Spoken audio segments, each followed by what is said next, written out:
Баршаңызға сәлем. Бүгінгі тақырыбымыз тізе ауруына арналған табиғи ұсыныстар. Тізе ауруы көптеген адам бастан кешетін денсаулық проблемаларының бірі ғана. Егер тізе ауруы сияқты бір мәселеңіз бар деп күдіктенсеңіз, алдымен дәрігерге барып, қажетті тексеруден өтіңіз және оның ескертулеріне сәйкес емдеу процесін бастаңыз. Сонымен үй жағдайында қалай емдеуге болады? Суық терапиясы. Әсіресе кенеттен бір соғу немесе құлау нәтижесінде басталатын бір тізе ауруы болса, ауырған жерге суық қолдану арқылы бұл ауруды азайтуға болады. Ол үшін мұздатқыштан мұздың бірнеше бөлігін бір сөмкеге салып, таза бір шүберекпен орап, ауырған жерде біраз уақыт ұстауға болады.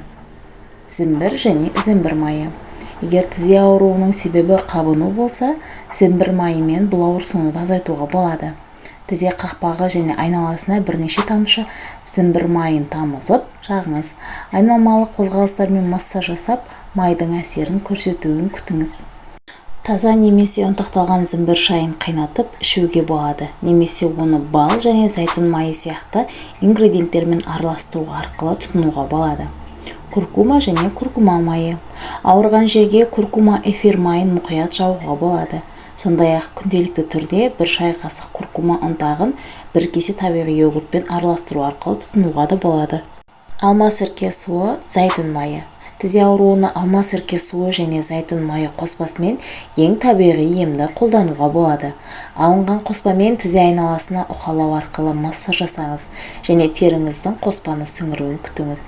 Тізе ауыратын күндерде бір шай қасық органикалық алма сірке суы мен бір стакан судың қоспасын ішуге де болады. Қыша майы.